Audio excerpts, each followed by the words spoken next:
Bonjour à tous, je suis Christophe Vidal, consultant e-commerce et SEO depuis 2007. Bienvenue dans cette nouvelle vidéo destinée aux astuces SEO simples et qui fonctionnent vraiment. Aujourd'hui, on va parler longue traîne. Qu'est-ce que c'est que ça, la longue traîne? Qu'est-ce qu'une expression clé longue traîne?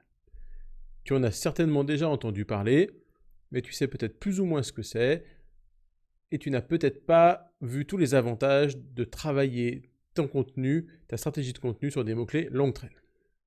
Donc c'est ce que je vais t'expliquer aujourd'hui. Bon, tout d'abord, c'est quoi une expression longue traîne? Alors de manière simple, une expression longue traîne, c'est une expression souvent composée de plusieurs mots, 2, 3, 4, 5 mots, et qui présente un volume de recherche assez faible sur Internet.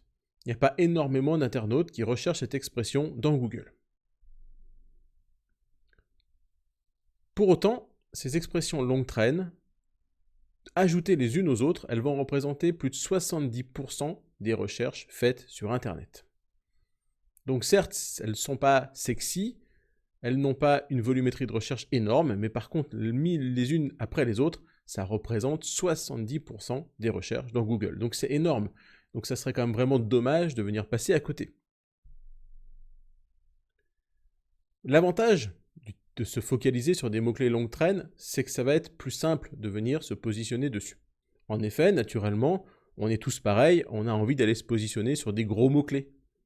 Les mots-clés qui ont beaucoup de volume. Mais résultat, il y a énormément de pages qui se positionnent sur ces mots-clés-là. Énormément de sites, énormément d'acteurs qui se battent pour le même mot-clé.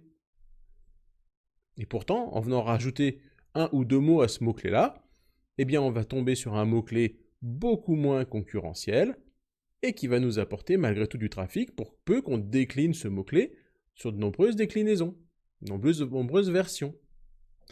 Quelques exemples. Imaginons que je veuille me positionner sur le mot-clé shampoing. Alors je vérifie mes notes. Shampoing, c'est plus de 40 000 recherches mensuelles. C'est un mot-clé qui fait vraiment envie. On va avoir beaucoup de trafic si on se met en première position du mot-clé shampoing. Malheureusement, c'est quasiment impossible aujourd'hui. Aller choper une place dans les 10 premiers résultats pour le mot-clé shampoing, ça demande un budget incroyable, beaucoup de travail, et c'est pas possible. Donc finalement, on va se battre pour rien, puisqu'on va réussir à aller se mettre en position 15, en position 20. Ben c'est zéro, c'est pas de trafic. Maintenant, utilisons tout simplement un outil comme Ubersuggest pour nous donner des idées de mots-clés. Et qu'est-ce que je vais trouver? Je reprends encore ma liste.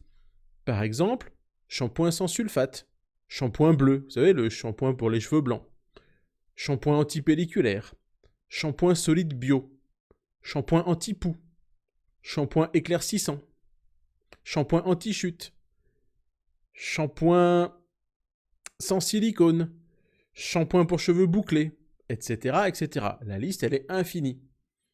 Et au final, si je viens prendre cette liste énorme, eh bien je vais avoir une volumétrie qui va être potentiellement là aussi très grande. Donc si je viens créer autant de pages qu'il y a de mots-clés longue traîne, je vais pouvoir avoir un trafic très important.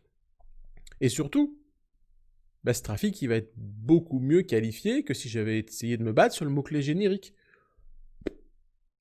Sur le mot-clé shampoing, quelle est l'intention de l'internaute? Qu'est-ce qu'il recherche? On n'en sait rien.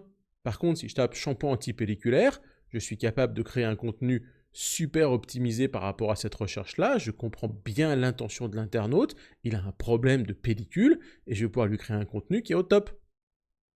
Donc nécessairement, ce contenu qui va être plus optimisé, qui va mieux répondre à l'intention de l'internaute, eh bien, il va pouvoir beaucoup plus facilement venir se placer face à des pages qui sont des pages génériques. Imaginons que sur shampoing, les pages qui sont classées actuellement sont des pages qui font une liste de tous les types de shampoings. Si moi je viens me placer sur shampoing antipelliculaire, je sais que ma cible, elle recherche exactement ça. Donc j'ai un avantage concurrentiel énorme. Donc ça répond mieux à l'intention, donc Google est content et il me remonte dans les résultats de recherche. Donc je vais pouvoir me positionner plus facilement sur ce mot-clé-là parce que mon contenu va être plus pertinent pour cette expression-là. Et puis dans la mesure où j'ai bien compris l'intention de l'internaute, je vais répondre au mieux à son problème. Forcément, je vais aussi avoir une meilleure conversion. Si j'essaye de vendre du shampoing, j'ai tout intérêt à me battre sur le type de mon shampoing, donc cette expression longue traîne, plutôt que sur une mot-clé générique que je n'obtiendrai jamais. Et puis là où c'est encore une super bonne nouvelle, pourquoi il faut utiliser les mots-clés longue traîne?